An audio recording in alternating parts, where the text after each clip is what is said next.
खुलुमबाय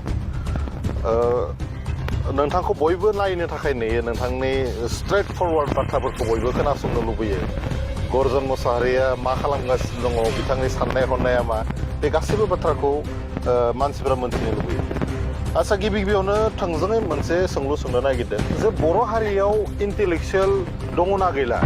आरो जुदि दङब्ला दिनै एसटिनि इस्युआव बिथांमोना फ्रन्ट लाइनाव फैनानै मानो खोथा बुङाखै नर्मेलि बर' हारियाथ' मैया दाखालिनि रायजो जानाय मोनसे हारि नङा सबसे गिबिसिन समावहाय सबसे गाज्रिसिन मोनजानाय गर्जन मोसाहारिया नैबे 6टा जनगोष्ठीखौ एसटि होनो नागिरनायनि थाखायनो गौरब गगৈ बिथांजों राहुल गान्धीनि सिगाङाव खनसे नङा खननैसिम आङो हेंथा हुंथा खालामबोनो गोनां जादों मोनफ्रोमबो गौरब गगैया आसामनि डेलिगेसनाव थाङोब्ला बिथांमोनहा 6टा जनगोष्ठीनि एसटि होनांगौ होननानै राहुल गान्धीनि दाबि प्रस्ताब दैखाङो लोगो लोगोनो आंबो गसंनानै होनो जे अरे राहुल जी हमको देखो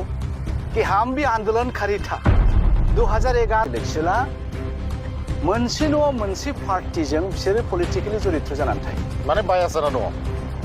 आरो इउपिपिएलआ दिनै अपेन फैनानै एसटि होनो मोनाबो होननो हाया एसटि होनांगौबो होननो हाया बिपिएफआबो बायरायाव फैनानै एसटि होनो मोना आरो एसटि होनांगौबो होननो हाया होमब्ला सोरबाया बिपिएफआव दङ बे बर'नि इन्टेलेक्सुयेलफ्रा सोरबाया इउपिपिएलआव दङ सोरबाया उमुगाव दङ दा बे जाहोननि थाखाय नोंथाङा जेबायदि आसा खालामदों गर्जन मोसाहारि बिथांनि स्टेना मा जों मिथिनो लुबैदों दा आङो सिगाङावहाय कंग्रेसआव थानाय बे हालामाव फ्राय 7,000 years ago आर्यानफोरनि सिगां जों दंफैयो द्राबिडियानफोरनिबो जों बे ओनसोलाव सिगां जिहेतु हादान सिफायजेननाय जों जाथि बे हिसाबै बर'नाव इन्टेलेक्सुयेल गैया होनब्ला नंखाय जागोन खिन्थु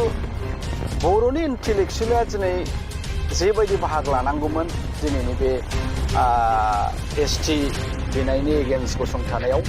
बिथांमोनहा नांगौ बादि नुजाथिफैयाखै खारना बेनिखायनो जे अलमोस्ट एभ्रि बर' इन्टेलेक्सुयेल्स मानो साइलेन्ट बिथांमोना मानो साइलेन्ट खारनखौ खोन्थानि साफ्रोमबो बर'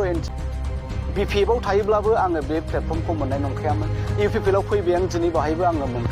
मोनखानाय नङा दा बै आंनि थासारिमोन जेब्लानाखि आं कंग्रेसआव फैदों जा एसे सुबिदा मोनदों आं बाहाय मावनानै दिन्थिदों जे गर्जनाबो नांगौ बायदि खैफोद आफोदनि समाव हारिनि थाखाय बाहायजायो एमपि इलेक्सनाव बेसे भट मोन्दोंमोन नोंथाङा थांनाय एमपि इलेक्सनाव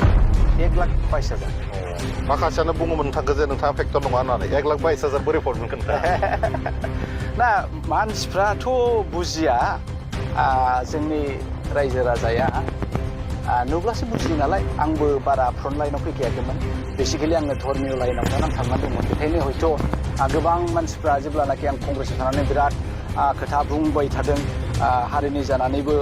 गोबां समयसायावहाय बे एनडिपि गावथारबा बिथांमोननि जानानै आं गोबां खोथा बुंदों नानानथा प्रग्रामाव सेंग्राफ्रा कमेन्टआव हरो आदा गर नों गोदो आन्दलनाव गथ' गथायबो देरखाजोब्बाय जिन्दगि किया है हारिनि थाखाय मावनायानो सबसे देरसिन जायो बेनो प्राइम मोनसे दायित्व जायखि जेरावखि जोनोम मोना मानो बे हिसाबै नांगौ जायोब्ला I am ready to give आচ্ছা बर' जाथियाथ' दा बेसे स्ट्रं दिनैनि तारिखाव बर' जाथिया थुब्ला गावस्रानाय बायदि एसे मालाबा फिल जायाना जे इउपिपिएल बिनो होनो मोना बिपिएफ बिनो होनो मोना इउपिपिएलनि समाव साख्रि थिसनब्ला बिपिएफआ दानगारनो नागिरो आमुगनि समाव साख्रि थिसननो नागिरबा आमुगा दानगारनो नागिरो बेयावथ' बर' मानसिफ्रानो बा बर' लाइमोन सेंग्रा सिख्लाफ्रानो माखासे साख्रि मोनो बेखौ मानो दानलायनो नागिरनाय नोंथाङा जाथियताबादा खम जालांबाय ना नोंथाङा बिपिएफनि सेंट्रेल अफिसाव थां तो सन से 2020 ये बीटीआर एकहत्तर में भी आंदोलनकारी में था मैं भी बदौलत मांग क्या करता था लेकिन ये सबको सर के अभी national party democratic party Congress में योगदान दिया देखो हमारा कांग्रेस का नेता लोग अभी भी ये मांग कर रहे हैं तो मेरा मांग क्या होगा मैं बदौलत मांग करेगा क्या अभी भी कांग्रेस में नहीं बिनिफ्रायनो गौरब गगैजों गाज्रि मोनजाखानाय गजना आङो जेरावखि था इउपिपिएलआवनो जा बिपिएफआवनो जा आंनि स्टेटआ बेनो एसटिखौ जों होनो मोना हारिनि थाखाय जे सिं सिं नोंथांनि खामानि मावनाय बेफोर बाथ्राखौ नोंथाङा मानो बुंना लायाखैमोन सिगां समफोराव नङा बुंनायजोंथ' जाया मावनानैबो दिन्थिनांगोन गर्जना हारिनि थाखाय मावनो जेबायदि प्लेटफर्मखौ मोननांगौमोन आं बै समाव मोनबोखायाखै NDPजों जयेन्ट एक्सन कमिटि जानाय समावबो आङो बेबायदि नांगौ बायदि प्लेटफर्मखौ मोनखायाखैमोन दा खनसेबाव थानाय समाव नोंनि गियानखौ नों थफ्लाजोबनानै दोनदों नामा गोबां खोथा आচ্ছা हाग्रामा महिलारि बिथाङा 28टा सिट मोननायनि उनाव मानो BJPजों थानो गोनां जाखो माबाफोर इन्टारनेल कम्पालसन दङ नामा दा बेखौलाय आङो कंग्रेसआव थानाय समावबो दोखो होनदोबाय थाखादों जे हाग्रामाखौ खनसे नङा खननै नङा जोखोलै जोदावलाय फिउ जोहरबाय थेवब्लाबो बियो बै सैमाफ्रा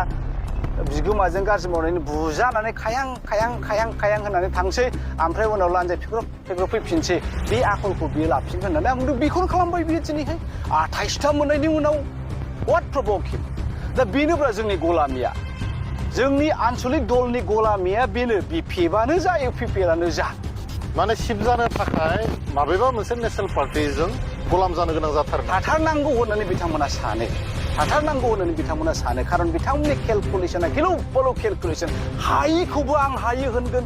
जायखौबो जायो होनगोन बे फैला जे बरगयारि मोननैसो जद नदिनाय एयारपर्ट आमि दलां बनायदिम दा जोंनि माखासे इलेक्सन केम्पेनफ्राव नोंथाङा नुबाय आपनाक एसटि ना लागे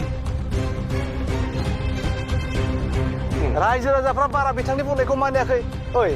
एसटि लागे फार्स्ट ना माथि लागे फार्स्ट बे प्रभकिं नङा होमबा जेराव गाव बुंनांगौआनो गैया आरो बुंनो नाङा बेखौ सासे बर'नि दैदेनगिरि आन्दोलनकारि हिसाबै दा बेफोरबायदि माखासे आनवान्टेड एलिमेन्ट जायखौ खर'आव लानानै नाङै समाव बुङो बेफोरनि अब्लिगेसननि थाखाय बिथांमोना दिनै सोरनिबा गलामि जानांगौ